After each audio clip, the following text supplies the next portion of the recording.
Um, so today, as part of Ozaredok's exhibition, Tradition to Modernity, I'm pleased to interview Professor Myroslav Shkandrij, who is an expert on cultural and political history of Ukraine.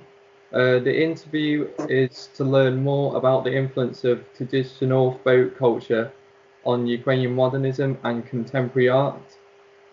Um,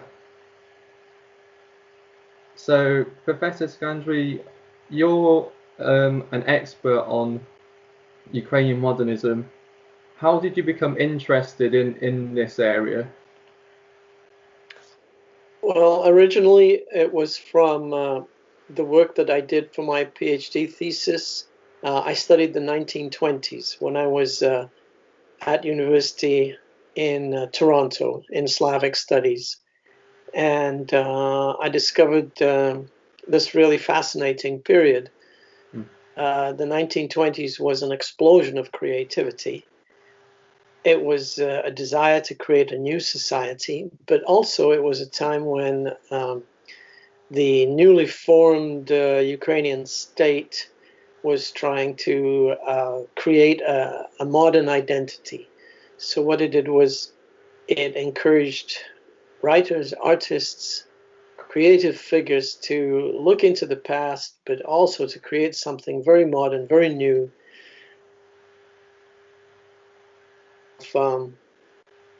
Tradition and modernization or modernity that were really created almost an entirely new cultural profile for Ukraine. So that's when I got interested initially. But I started in literature. Then I also discovered that there were many connections with visual arts. Many of the writers and many of the artists were in the same groups or similar groups. They interacted, they interchanged, and I also discovered that the great avant-garde of the 1920s turned out to be very Ukrainian. Many of the figures that we today consider in the West to be Russian or European avant-gardists were in fact Ukrainian, and often in many cases, not only did they say they were Ukrainian, they also spoke about the influence of Ukraine and Ukrainian culture on their work. So there's this very interesting and relatively unexplored connection between traditional Ukrainian, even folk art, and the avant-garde. So, what would it have been like to be an artist in 1920s Ukraine? That was just before the USSR, and they were making some breakthroughs, weren't they? In a lot of ways. What about restrictions and what kind of breakthroughs and constraints did these artists have? Well, it's a very complicated question because initially there was a Ukrainian National Republic from 1917 to about 1920. The Soviet regime only completely took over around about 1921-22. And many of these artists who began with the great explosion of national fervor after 1917, when the National Republic was created, the People's Republic was created, they actually continued under Soviet rule. So there was a process of adjustment to Soviet rule. However, even in the 1920s, even under Soviet rule, the Ukrainian Soviet Republic tried to create a cultural environment that was as Ukrainian as it was Soviet. So there was a constant struggle, a constant conflict between these two types of inspiration. Yeah. And I think that gave rise to a very interesting set of developments. So when you look at the 1920s, all these experiments with the avant-garde that the constructivists did, the various art groups did, they often blended this idea that we are Ukrainian and we are exploring Ukrainian culture with the idea that we are creating a new, hitherto unseen communist or Soviet culture. And there was this blend was sometimes it was sometimes a difficult conflictual situation, but sometimes some people felt it was perfectly normal that they would be both reviving aspects of the past in Ukrainian culture and creating something totally new. So it was it's a very intriguing period, and it was only cut off at the end of the 20s. It was really quite important for Ukraine's not only to reflect their national identity, but also reflecting things with that, like the folk culture and some of the more traditional Ukrainian imagery. How about some of the freedom of expression? Was it more about the kind of I'm a really patriotic Ukrainian, or was it more about freedom of expression and how free? Well, it was both. It was both. And each artist, even every group, had a slightly different program, had a slightly different approach. And with the onset of Stalinism, they had to make concessions. They had to change. So every individual and every group is a bit different. You know, the modernist fascination with the local or the folk goes back to the turn of the century. And it's not just in Ukraine. Central Europe, if you look at modernism in Central Europe, it is married to a revival of interest in folk, the national folklore, and a reworking of that in a modern tradition.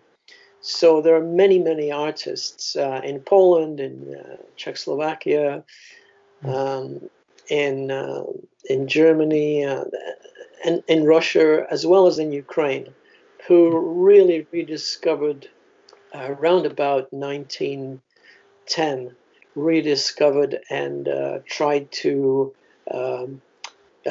popularize, broadcast their national folk traditions, and they were great. Ambassadors for their countries. They put on art exhibitions internationally.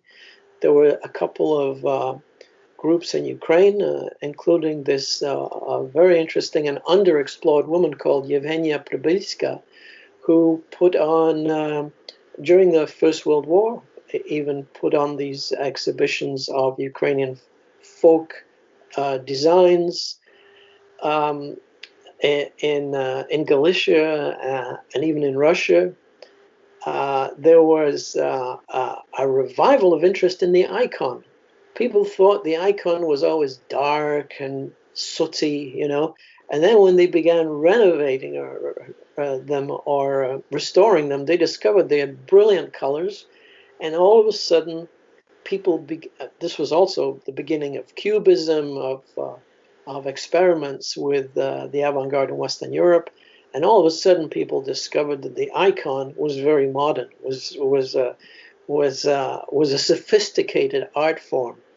So that pushed people into rethinking what tradition was, and moving away from this idea that the ancients or the medieval artists were a stage that had been overcome after the Renaissance, and that, you know, the realistic art was the way forward. All of a sudden, people had a new appreciation for the past.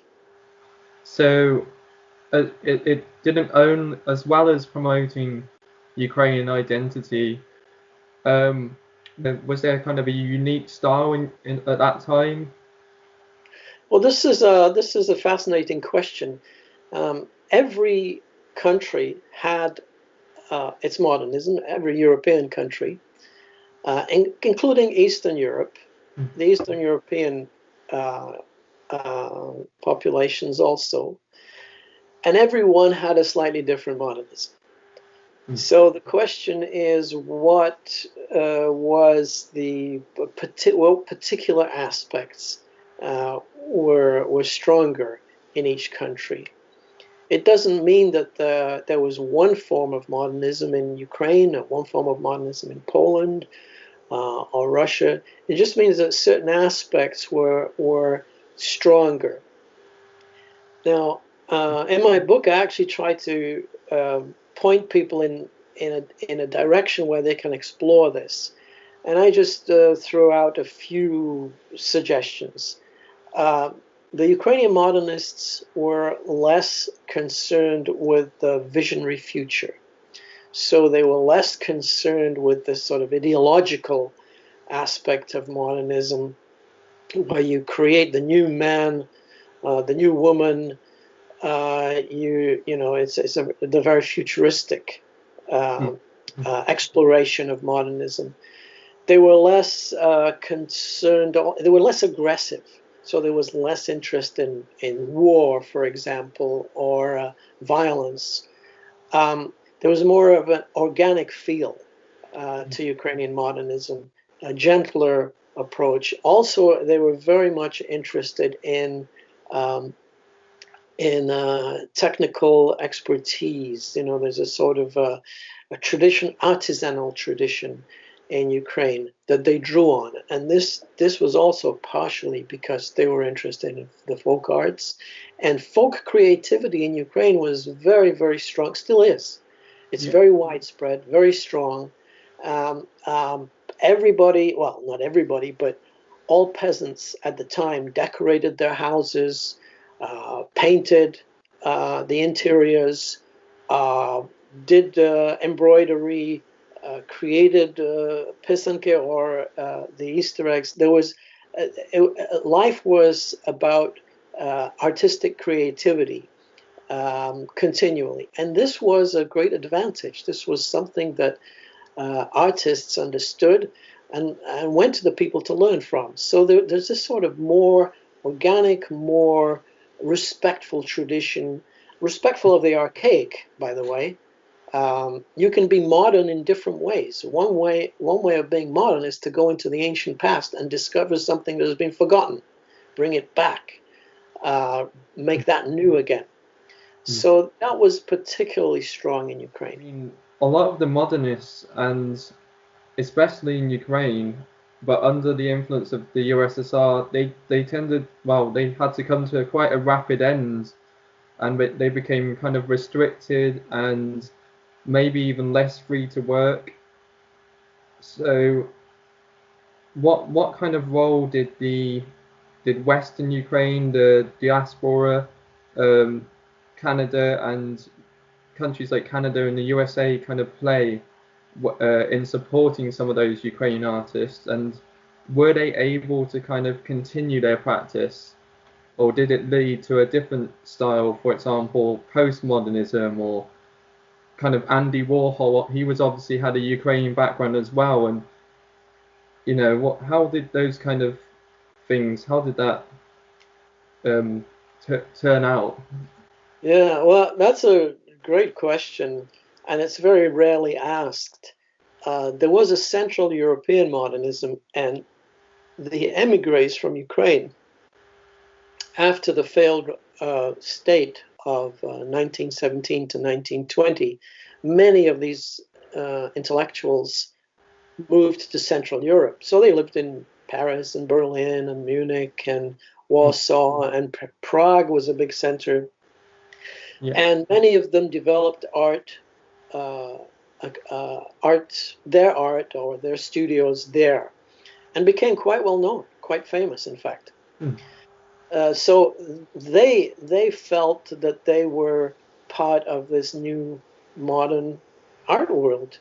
They did contemporary dance, for example. They created the same things that they saw in the Munich and Vienna secession. They experimented. So that's the missing link, because that generation, after the Second World War, that generation moved to Canada, Australia, the United States, and they brought with them this sense of a sophisticated Ukrainian art.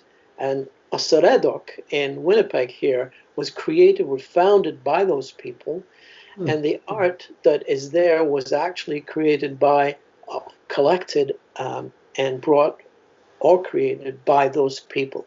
So Central Europe was the link to the West.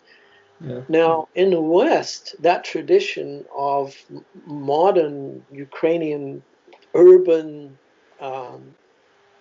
sophisticated art, that was continued, and it influenced the next generations too. So you mentioned Warhol, but there are many younger people who, after the Second World War, continued creating and made international names for themselves. Like, for example, Jacques or Yakiv Hnizdowski, who was one of the great graphic artists of that post-war generation. And by the way, John F. Kennedy in the Oval Office kept a couple of his pieces. He was very well known. A whole group of people came over at the same time in the late 40s, early 50s, and made names for themselves.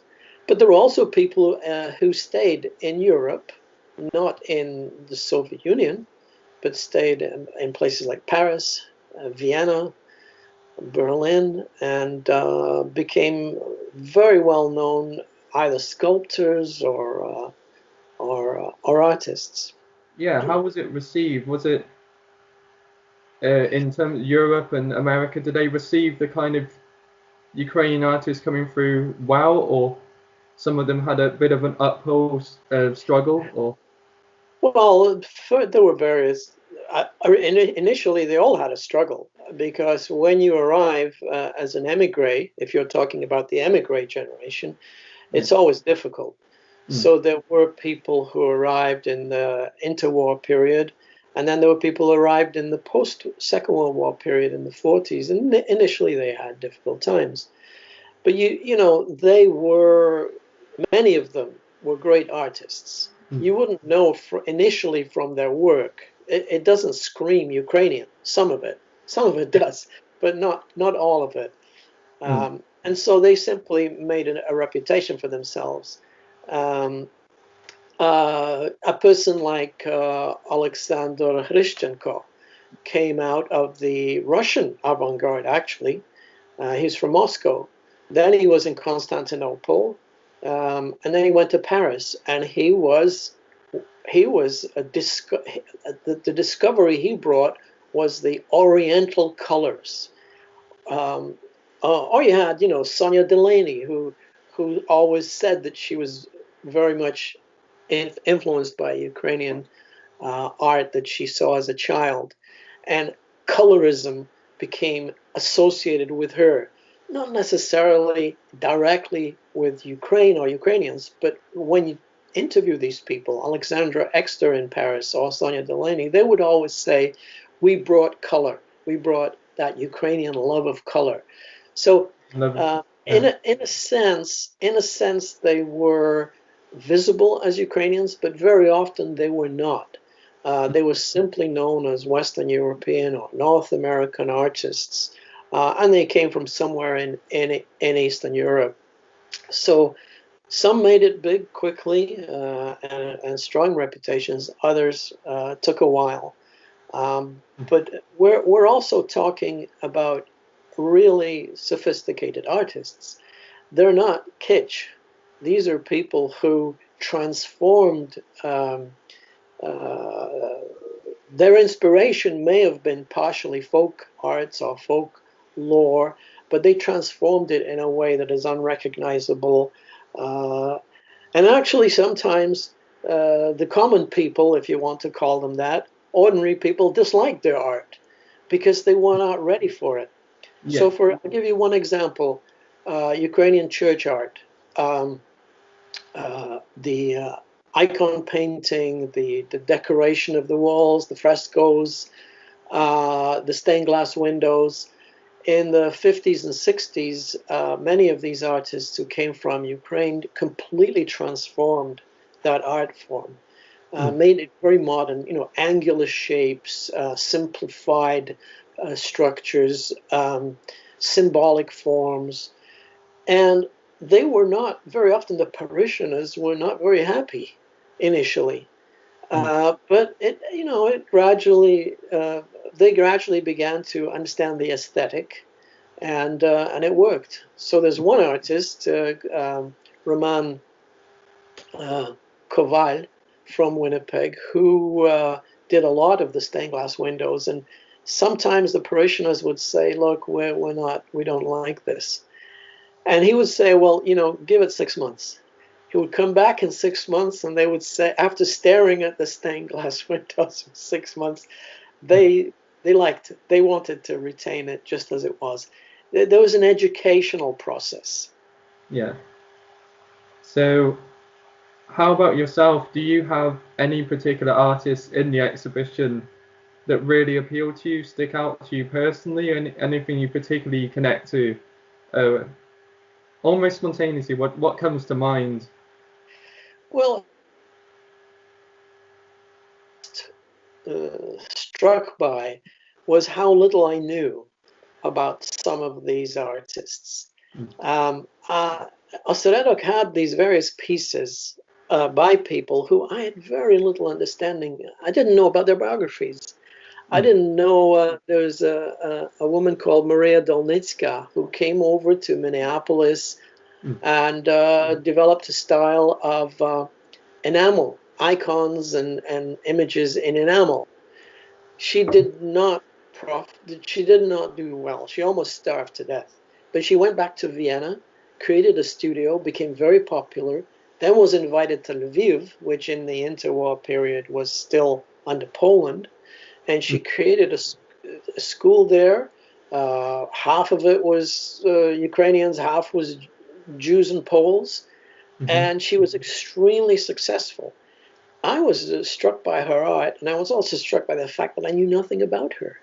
There was another woman artist, Elena Kuchitzka, who was extremely popular in interwar Lviv, which was under Poland. Very little known in the West. And I was struck by the fact that we had her works, and very interesting works too. So it was the biographies, and it was the lack of understanding of not only how good these people were, but how complicated their lives had been that struck me. As for Canada, there was this sort of wealth of people who came out of the Ukrainian community and who created interesting works. The first icon painters were often trained in Ukraine, in villages, and we have in Osseredok we have some of their at the time these were done on canvas and then sort of glued to the walls. But some of the earliest 20th century churches were done by these people. I was struck by the fact that we had them. We have a whole bunch of unexplored figures and movements that really need a professional study. There's a wealth of stuff here that is accumulated over almost 150 years in the West. So that was interesting to me. So, do you feel that it's quite an important thing, even for Ukrainian artists today, cultural markers, is that an important theme when people trying to preserve the national identity of Ukraine? I'm thinking of artists like Ivan Marchuk, and obviously also Ukraine's been independent for a while now. You know, is there, would you say there's much of a breakthrough, or what kind of things are going on in Ukrainian art at the moment? Yeah, I stay away from I stay away from the word preserve because it's not about you know, it's not a museum experience. It's not keeping something, reproducing something. It's about recreating, and that's what I think all art, in fact, is. So if you look at, let's take for example the Ukrainian catwalks, the high fashion. Much of it is very creative and very it's booming right now. Yeah. There are many excellent Ukrainian designers, and but they're also recognizably different from designers in say in Western Europe. They are taking some aspects of traditional art or traditional costume, and they're making it into the modern. They are actually making a splash right now. Ukrainian artists in the cinema, which is booming, in music, which is booming, costume design, in all sorts of areas. And if you look at the art, you know, in some parts of Ukraine, almost everybody seems to be an artist. Everybody has a studio. There's just endless amounts of this explorations. They're all different, but they all express themselves in ways that, once you interview them, that connect to something local, something popular, or something that they have found in the tradition, the national tradition. So it's not about preserving; it's about taking advantage of what is available and what they find aesthetically pleasing and beautiful. That brings us to our last question. It's been a great interview, and I'm feeling very knowledgeable about the exhibition, the Tradition to Modernity exhibition. Would you say that having a Ukrainian background, is that enough, or does it need does an artist need to show something in their artwork? Well, everybody's experience is different,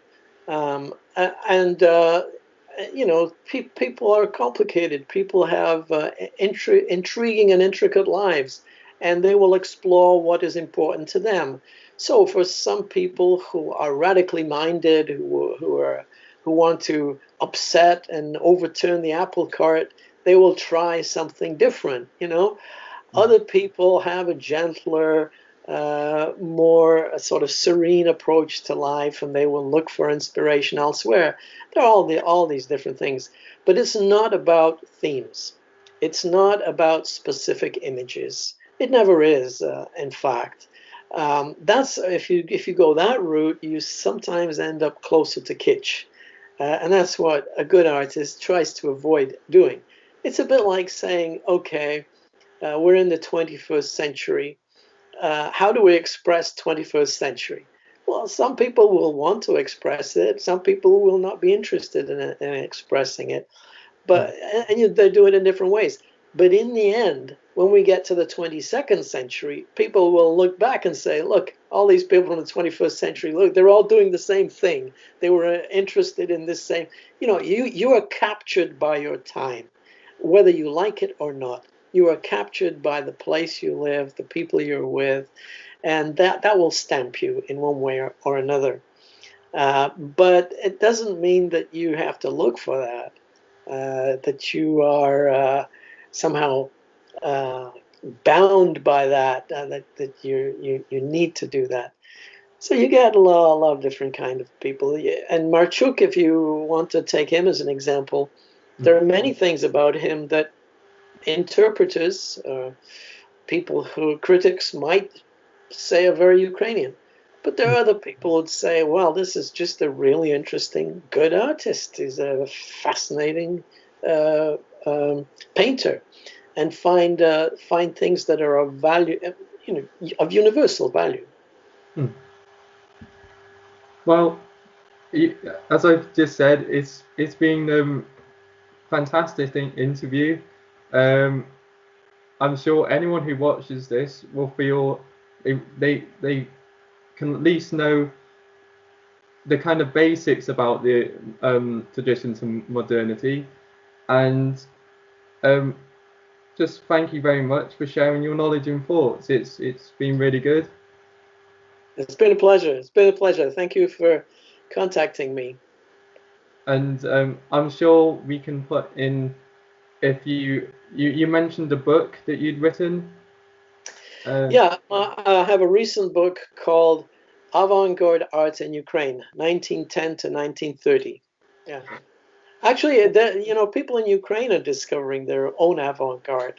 Yeah. That book that I wrote is now being translated into Ukrainian.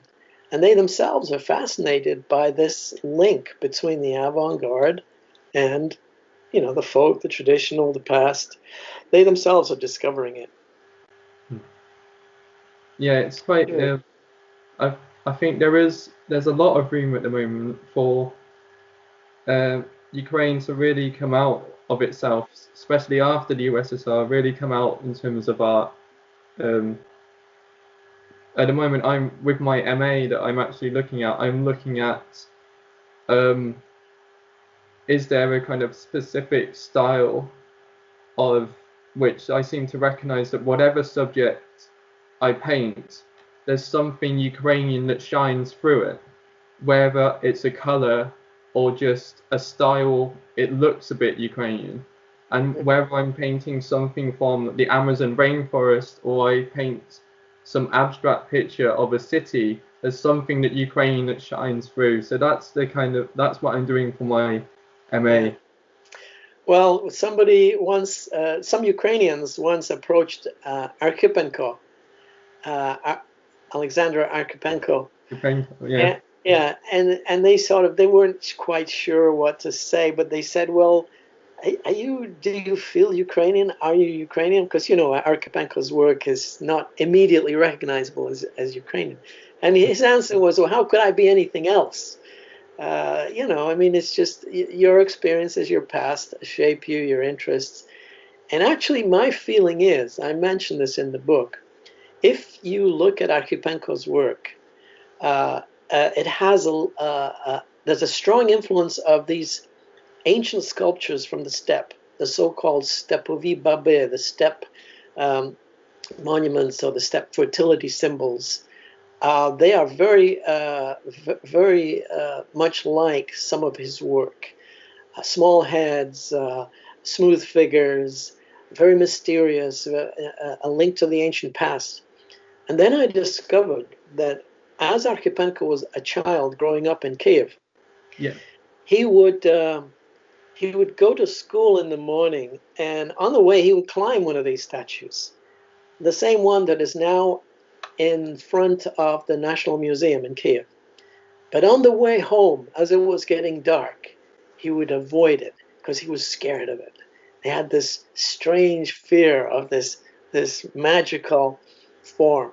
Yeah. If you've had those sort of experiences, they do form you. They do create. They make you a little different. And I think that's part of what when we're critics, we try and explore what might have been the inspiration behind some of these things. Yeah, that sounds something very much like in some of the Ukrainian folk tales. They're very mysterious and almost a bit mythical. Definitely, yes. Yeah, and they're perennially popular. I mean, there's a reason why they have survived for so long. You can definitely see them in some artists' artwork as well. Some of those. I'm thinking of Openas Sebastian. It's quite an older before modernism, I'd say, but he often focused on his bandura and kobza pictures. Yeah. A lot of folk tales and but yeah. Well, from the 1880s to that's the earliest. I suppose modernism really began in the 1890s, if you wanted European modernism, if you want to take it back. But from about the 1880s to the First World War, there was a determined attempt to sort of create a recognizable tradition for Ukraine. And so all these, images of Cossacks and banduras and past leaders of Ukraine, the history, that became very popular. History became popular in the 1880s, 1890s. But then the modernists gave it a spin, a twist. They took it in different directions. And that was partly because that generation was very much in touch with Europe. We have lost that sense of interconnection. But as I point out in one of the chapters in my book, you could get on a train, you could go to the train station in Lviv of Kiev.